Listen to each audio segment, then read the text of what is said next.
یزید کی لشکر جو امام حسین کے مقابلے میں آیا، امام حسین کے لشکر کی تعداد 72 تھی، تو یزید نے 22,000. مجھے بتائیے 72 کا 22,000 سے کوئی مقابلہ ہوتا ہے؟ عمر بن سعد نے پھر عبید اللہ ابن زیاد کو لکھا کہ 22,000 بندے تھوڑے ہیں، کچھ بندے زیادہ بھیج. تو عمر بن سعد کو عبید اللہ ابن زیاد کہنے لگے کہ تو پاگل تو نہیں ہو گیا، 72 کے لشکر کا 22,000 بھیجا، اور کتنا بھیجو؟ تو اس نے کہا تمہیں یہ نہیں پتا یہ لوگ کون ہیں؟ یہ مولا علی شیر خدا کی اولاد ہے. ان میں ایک ایک شخص ایسا ہے جو 1,000 کے مقابلے میں لڑنا جانتا ہے. تو یہاں کمزوری دکھائی جاتی ہے. ہمارے بچے سمجھنے لگے ہیں کہ یہ شاید کوئی ایسی داستان ہے، اور اس طرح کا ماحول ٹی وی پہ میں دیکھ رہا تھا، اس طرح کا ماحول بنایا جاتا ہے جیسے کوئی خوف ہے. یعنی واقع کربلا کوئی ایسا واقعہ جسے دیکھ کے خوف طاری ہو جائے، بچے راتوں کو ڈرے. وہ اکیلے درخت دکھائے جا رہے ہیں اور تیر دکھائے جا رہے ہیں. او یار کیا قوم کی تربیت کر رہے ہیں؟ واقع کربلا حوصلے کا نام ہے، دلیری کا نام ہے. سنیں بات اصل میں کیا تھی، بڑے ٹھنڈے دماغ سے میری بات کو سمجھیے گا. حضرت مولا علی شیر خدا کے بعد مسلمانوں کے متفقہ امیر بنے تھے حضرت امیر معاویہ. انہیں امیر کس نے بنایا تھا؟ امام حسن نے، حضرت علی کے بڑے صاحبزادے. حضرت امام حسن نے ان سے صلح کی، انہیں خلافت دی. اور صحیح بخاری میں نبی پاک نے فرمایا تھا میرا بیٹا حسن سردار ہے، جب مسلمانوں کی جماعتوں میں لہو بہ جائے گا تو حسن ان کی صلح کرا دے گا. وہ صلح امام حسن نے کرائی. جناب امیر معاویہ امیر بن گئے. حضرت امیر معاویہ رضی اللہ تعالیٰ عنہ بڑا پیار کرتے تھے نبی پاک سے، بڑا احترام کرتے تھے حضور کے خاندان کا. ان کی جو اجتہادی خطائیں ہیں وہ اپنی جگہ پہ موجود ہیں. چونکہ امام حسن نے ان سے صلح کر لی، لہذا ہم بھی ان کے بارے میں کوئی جملہ کہنے کے مجاز، ہماری مجبوری امام حسن ہے. اس لیے کہ جسے امام حسن صحیح کہے پھر امام حسن کے ماننے والے کو اسے غلط نہیں کہنا چاہیے. حضرت امیر معاویہ رضی اللہ تعالیٰ عنہ کا جب وصال ہوا تو حضرت امام حسن پہلے ہی ان سے وصال کر گئے، آپ کو زہر دے دیا گیا، آپ شہید ہو گئے. امام حسین موجود تھے. تو یزید کے بارے میں لوگوں نے کہا جناب امیر معاویہ سے کہ یہ ٹھیک ہے، مناسب ہے اور بہادر ہے، دلیر ہے، وہ جو ہوتے ہیں نا خوش آمدی ٹولہ. تو حضرت امیر معاویہ کے گرد بھی کچھ ایسے لوگ تھے، انہوں نے آپ سے کہا کہ یزید کو نامزد کر دے. تو آپ نے یزید کو بلایا، حوالہ مجھ سے دیکھ لیجئے گا. بلا کے فرمایا کہ 3 بندوں کے سامنے اپنی خلافت پیش کرنا، اگر وہ تجھے مان جائیں تو امیر بن جانا، نہ مانے تو چپ کر کے گھر بیٹھ جانا. وہ 3 بندے کون ہیں؟ جناب عبداللہ ابن عباس، حضرت عبداللہ بن زبیر اور امام حسین رضی اللہ تعالیٰ عنہ. یہ وصیت فرمائی جناب امیر معاویہ. ہوا یہ کہ یزید جب امیر بنا نا، 2-3 چیزیں ہوتی ہیں جب کسی بندے کو قابو کرنا ہوتا ہے، 2-3-4-5 چیزیں ایسی ہوتی ہیں جس سے بندہ قابو آتا ہے. تو اس نے بھی فوری طور پہ، یزید نے دیکھا میرے لیے مسئلہ کیا بن سکتا ہے. ولید بن عتبہ اس وقت مدینے کا گورنر تھا. یزید نے اس کو خط لکھا کہ امیر عرب کا رواج آج بھی ہے کہ جب تک نئے خلیفہ کی بیعت نہیں ہو جاتی پرانے کے انتقال کی خبر ہی نہیں دیتے، اس کو رکھے رکھتے ہیں. یہ ان کا طریقہ ہے. وہ کہتے ہیں کہ ولی عہد اچھی طرح قبضہ کر لے پھر بتائیں گے. حضرت امیر معاویہ کا وصال ہو گیا، بتایا نہیں. یزید نے اب کیا کیا، کیونکہ بڑا چلاک آدمی تھا، بڑا شاطر تھا، بڑا تیز تھا، اس نے ولید کو خط لکھا. کہنے لگا کہ فوری طور پہ عبداللہ ابن عباس کو بلاؤ اور اسے کہو میری بیعت کریں. یہ جو بیعت ہوتی تھی نا، یہ بھی سن لے کیا ہوتی تھی. یہ بیعت حلف ہوتا تھا کہ میں اللہ رسول کے نام پہ حلف دیتا ہوں کہ میں یزید کی اطاعت کروں گا، میں اس کے خلاف کوئی بغاوت نہیں کروں گا. یہ بیعت لوگ سمجھتے ہیں کہ بس ہاتھ پکڑنے کا نام بیعت تھا. اس بیعت کا متبادل جمہوری ملکوں کے اندر ووٹ آیا ہے. تو کہا بیعت کرے. حضرت عبداللہ ابن عباس کو بھی بلاؤ، عبداللہ بن زبیر کو بھی بلاؤ، امام حسین کو بھی بلاؤ. امام حسین آدھی رات کے وقت بیٹھے تھے مسجد نبوی میں، چونکہ 5 نمازوں کی آپ امامت کرتے. امام حسین نماز پڑھا کے عشاء کی بیٹھے تھے. جناب عبداللہ بن زبیر، عبداللہ بن زبیر کون تھے؟ یہ نبی پاک صلی اللہ علیہ وسلم کی پھوپھی پوتے تھے اور جناب صدیق اکبر کے نواسے تھے حضرت عبداللہ بن زبیر. اور جناب زبیر بن عوام عشرہ مبشرہ صحابی ہیں، ان کے بیٹے تھے. بہت زیرک آدمی تھے. یہ بھی امام حسین کے پاس بیٹھے تھے. عبداللہ ابن عباس بھی تھے جو حضور کے چچا کے بیٹے ہیں، اس امت کے پہلے مفسر ہیں قرآن پاک. یہ لوگ بیٹھے تھے. تو ولید نے ایک بندہ بھیجا، اس نے آ کے کہا جناب آپ کو گورنر صاحب نے بلایا ہے. تو عبداللہ بن زبیر کہنے لگے حسین اس وقت بلانے کی بات سمجھ میں نہیں آئی. تو امام حسین بڑے بصیرت والے تھے، اللہ نے بصیرت دی تھی. کہنے لگے عبداللہ آپ کو سمجھ نہیں آئی، مجھے سمجھ آ گئی ہے، امیر معاویہ وصال کر گئے اور یہ ہمیں جو بلایا گیا ہے نا، یہ یزید کی بیعت کے لیے بلایا گیا ہے. تو کہا پھر آپ آدھی رات کو نہ جائیں، آپ کے لیے خطرہ ہوگا۔ تو امام حسین فرمانے لگے خطرہ حسین کو نہیں ہوتا۔ نہیں، کہا پھر بھی آپ مہربانی کریں ذرا احتیاط سے جائیں۔ تو جناب عبداللہ ابن زبیر نے، عبداللہ ابن عباس نے 14 بندے نیزے دے کے، تلواریں دے کے امام حسین کے ساتھ بھیجے اور کہا کہ امام حسین اگر اس نے کوئی غلط ملت بات کی نا، زبردستی بیعت کرنے کا کہا، تو آپ بس کوئی ایک بات اونچی آواز میں کر دینا، یہ سپاہی پیچھے آ جائیں گے۔ امام حسین ان 14 بندوں کو لے کے گورنر ہاؤس پہنچ گئے۔ جب آپ وہاں پہنچے، اس نے بتایا، اس نے کہا جی حضرت امیر معاویہ انتقال کر گئے اور آپ نے یزید کی بیعت کرنی ہے۔ تو امام حسین فرمانے لگے میں چھپ کے بیعت نہیں کروں گا، مجمع لگاؤ، جمعے والے دن اعلان کرو، جو طریقہ ہے حضرت ابوبکر صدیق کا، جو طریقہ ہے حضرت عمر فاروق کا، جو انداز حضرت عثمان غنی کا ہے، جو مولا علی کا ہے، سر عام اعلان کرو، اگر ساری دنیا یزید کی بیعت کرے گی تو میں بھی تیار ہوں۔ تم مجھ سے بیعت لے کے پھر لوگوں کو بتانا چاہتے ہو کہ حسین بیعت ہو کر رہے ہیں، تو تم کیوں نہیں کر رہے؟ میں عام آدمی نہیں ہوں، لہذا چھپ کے بیعت نہیں کرتا۔ جب یہ بات کی نا تو ولید بڑا نرم دل تھا اور امام حسین کی شان کو جانتا تھا، وہ جانتا تھا یہ نبی پاک کا خاندان ہے۔ اس نے کہا جی مجھے تو حکم تھا، باقی آپ حضور کے نواز ہیں، میں کر کچھ۔ وہاں ایک بڑا بدبخت شخص بیٹھا تھا، عبد الملک بن مروان، وہ ولید سے کہنے لگا کہ اگر حسین آج تمہارے ہاتھ سے نکل گئے تو تمہارے لیے بہت بڑا مسئلہ کھڑا ہو جائے، انہیں جانے نہ دینا، یا بیعت کراؤ یا ان سے کہو جنگ کے لیے تیار ہو۔ تو امام حسین رضی اللہ تعالیٰ عنہ کے کانوں میں آواز گئی تو فرمانے لگے ابن مرجانہ، اگر تیرے اندر جرت ہے تو آ سامنے حسین کے، اس کے کانوں میں باتیں نہ کر، کانا پھوسی نہ کر، باہر آ میدان میں، شرارت نہ کر، باہر آ، میں تمہیں ابھی بتاتا ہوں کہ حسین سے مقابلہ کرنے کا انجام کیا ہے۔ یہ کہہ کہ امام حسین باہر نکلے، اپنے بھائی محمد بن انفیہ کو بلایا، عبداللہ بن زبیر، عبداللہ ابن عباس، ڈھیر سارے لوگ اکٹھے ہو گئے۔ فرمایا یہ معاملہ ہے، اب کیا کرنا ہے؟ تو وہ کہنے لگے حضور وقت ابھی مناسب نہیں ہے، آپ اس طرح کریں یہاں رکیں، ہم مکے سے، عراق سے، کوفے سے لوگوں کو بلاتے ہیں، یہاں ایک بڑی مجلس مشاورت قائم کرتے ہیں۔ امام حسین فرمانے لگے اگر تم مشاورت قائم کرو گے تو ولید اور عبد الملک بن مروان وہ تو جنگ کرنے کو تیار ہے، اور نبی پاک نے فرمایا ایک مینڈا ہوگا جس کی وجہ سے مدینے کی گلیوں میں لہو بہے گا۔ فرمانے لگے میں وہ بکرا، وہ مینڈا نہیں بننا چاہتا۔ کہا پھر آپ کیا کریں گے؟ تو امام حسین رو پڑے، فرمانے لگے میں مدینہ چھوڑ جاؤں گا لیکن مدینے کی حرمت پامال نہیں ہونے دوں گا۔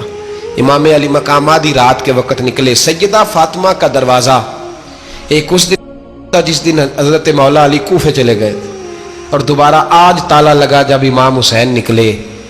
آپ جنت البقیع کے پیچھے کھڑے ہو کے حضور کا روضہ دیکھنے لگے، اس وقت گنبد تو نہیں ہوتا تھا، روضہ دیکھنے لگے۔ نانا تیرے کرم کے خزینے کی خیر ہو، میں جا رہا ہوں تیرے مدینے کی خیر ہو۔ سارا خاندان لے گئے، مکے تشریف لے گئے، حج کے ایام قریب آنے والے تھے۔ امام حسین نے وہاں لوگوں سے باتیں کی۔ جب امام حسین وہاں پہنچے تو کوفے سے خط آنے لگے۔ کوفہ حضرت علی کا دارالخلافہ تھا، وہاں آپ کے محبین، پیار کرنے والے ڈھیروں تھے، انہیں خط لکھے کہ حضور آپ چپ کر کے بیٹھے ہوئے ہیں اور ہمارے اوپر یزید مسلط ہو گیا ہے، آپ اگر میدان میں نہیں نکلیں گے، آپ نہیں آئیں گے تو ہم اللہ کی بارگاہ میں شکوہ کریں گے کہ کوئی ہماری کمان کرنے کو تیار ہی نہیں ہوا۔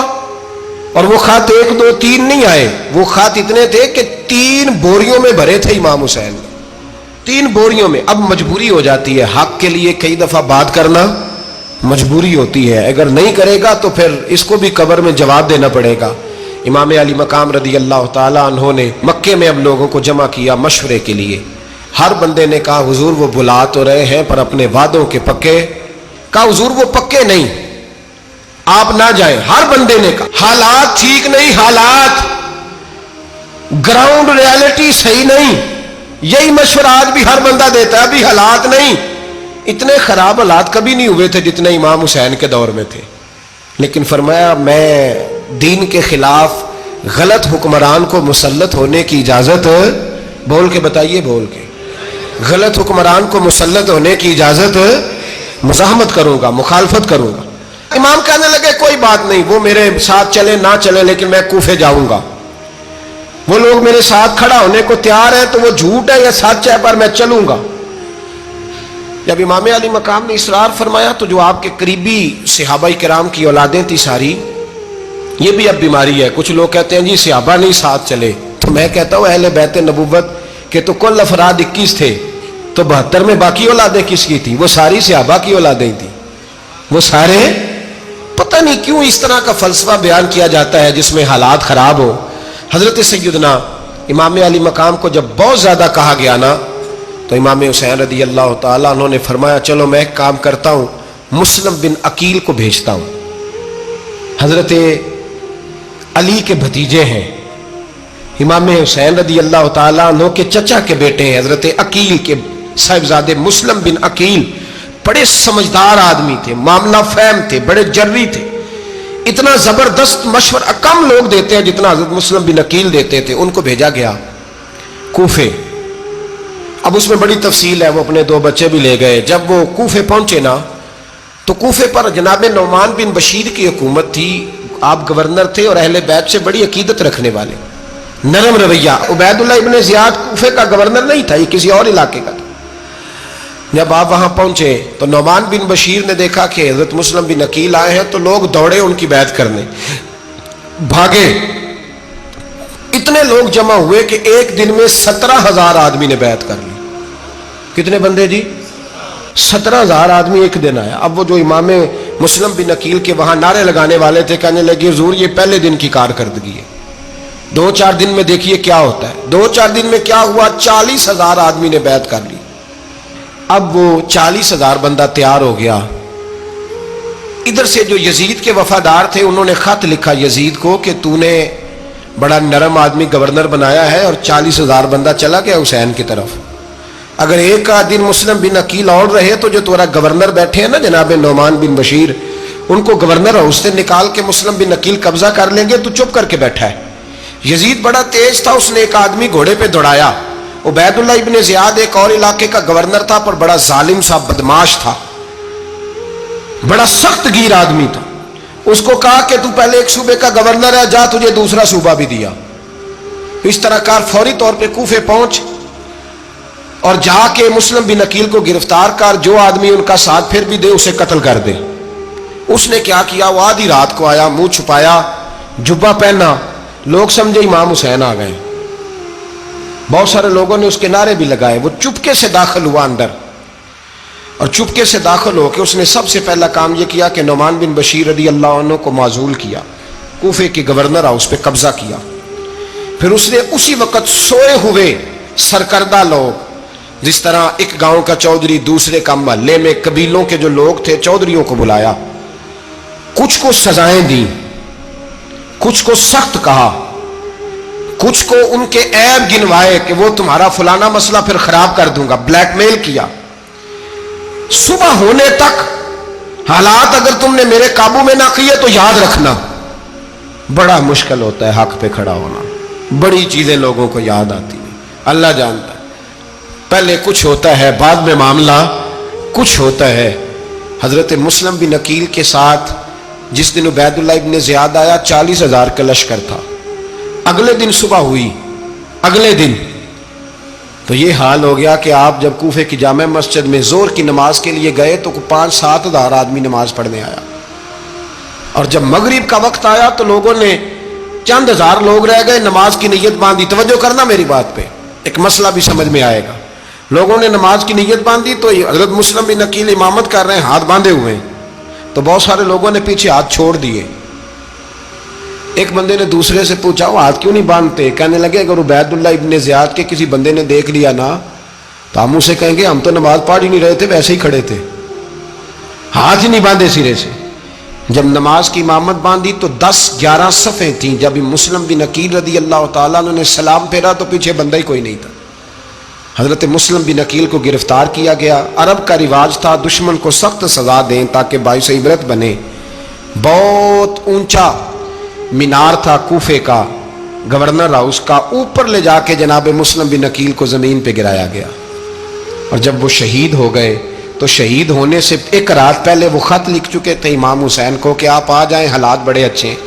خط ملا تو امام حسین مکے سے کوفے کی جانب چل پڑے.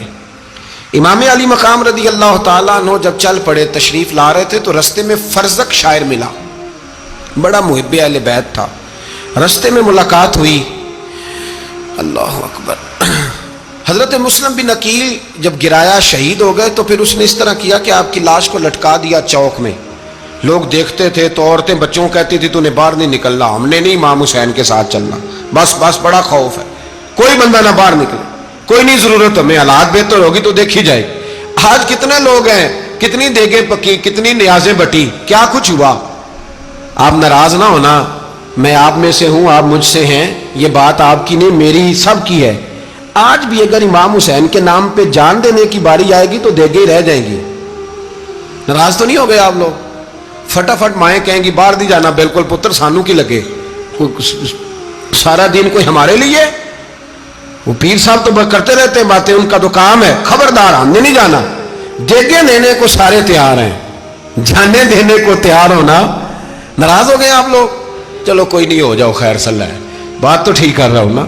حضرت امام حسین رضی اللہ تعالیٰ عنہ نے فرزق شاہ رستے میں ملا تو امام حسین کو کہنے لگا کہاں جا رہے ہیں؟ فرمایا میں کوفے جا رہا ہوں. کہنے لگا حضور نہ جائیے گا, لوگوں کے دل آپ کے ساتھ ہیں, تلواریں آپ کے ساتھ نہیں. سیدنا امام حسین رضی اللہ تعالیٰ عنہ کو آ کے کہا حضور وہ سارے کوفے والے مانتے ہیں کہ بات حسین کی ٹھیک ہے لیکن آپ کی سپورٹ نہیں کریں گے.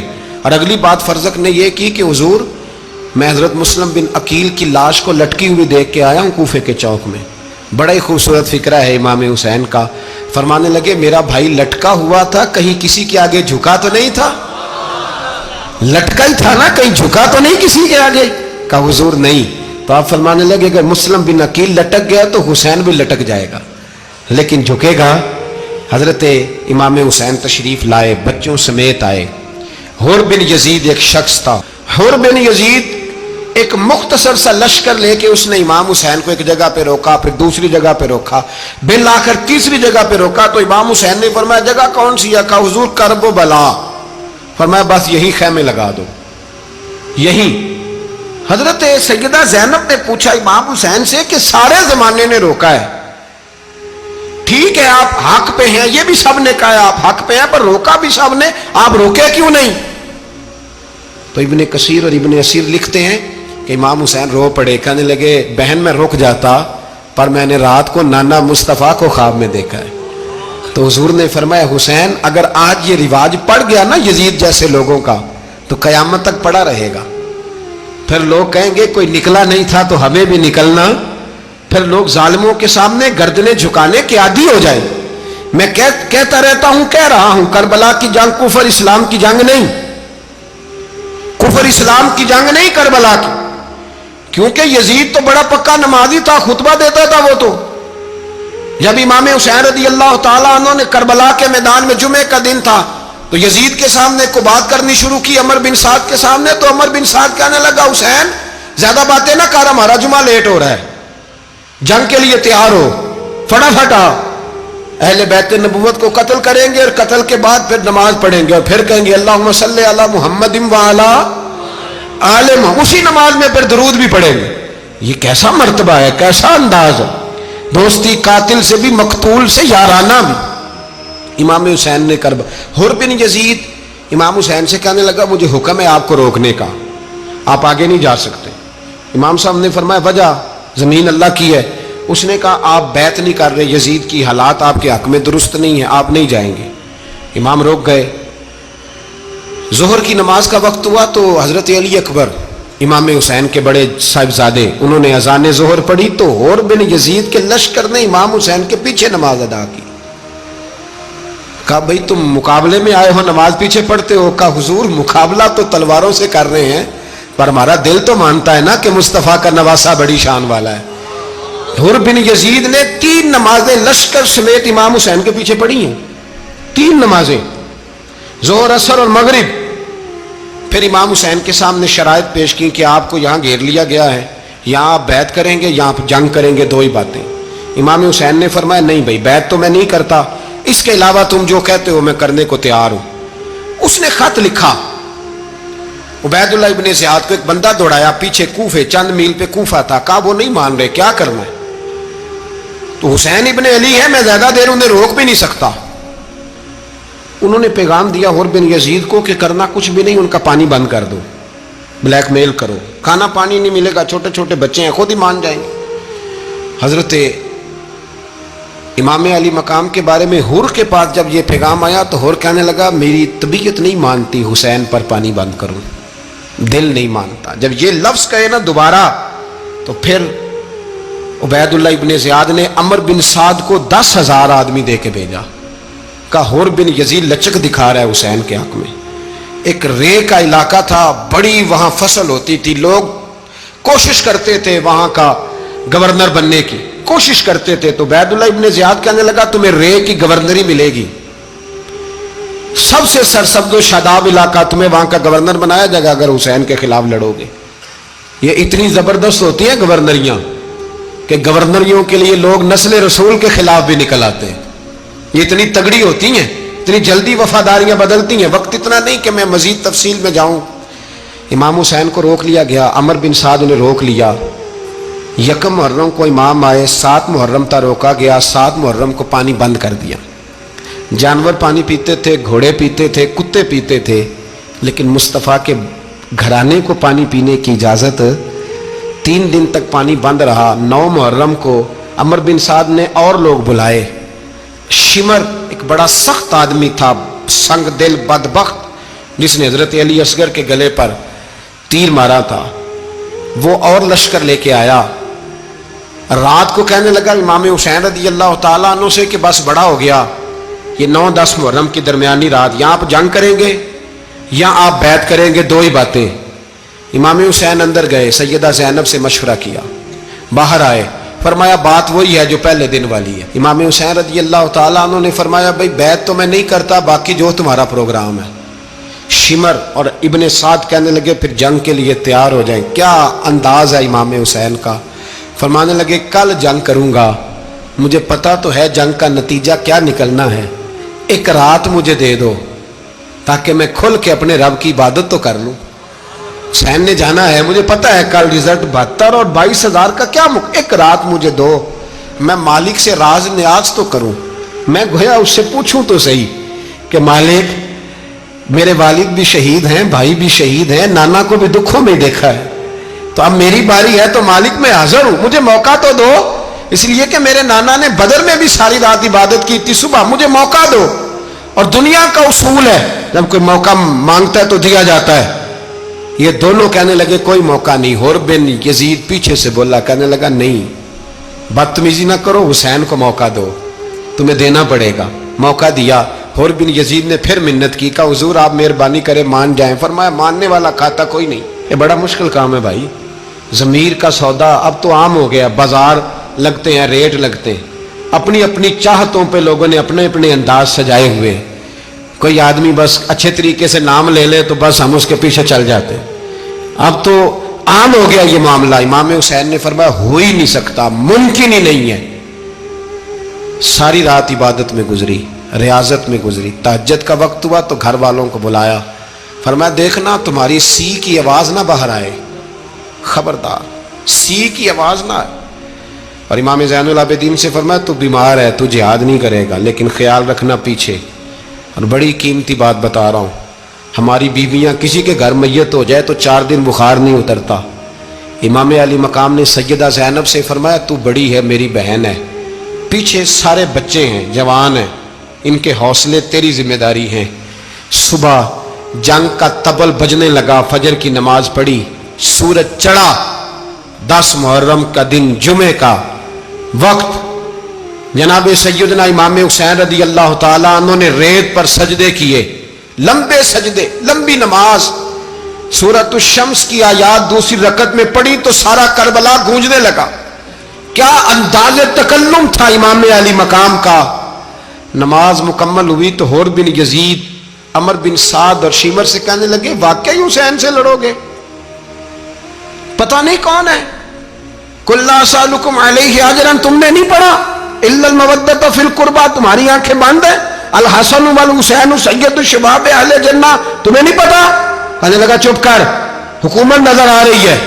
اور بن یزید کہنے لگے پھر میرا بھی فیصلہ سنو، مجھے حکومت نہیں چاہیے، مجھے جنت چاہیے۔ حکومت نہیں چاہیے۔ امام حسین کی پہلی فتح دیکھیں، حور بن یزید ایڑی لگا کے نا یزید کے لشکر سے نکل کے امام حسین کے لشکر میں شامل ہو گیا، اور پہلا شخص جس نے امام حسین کو روکا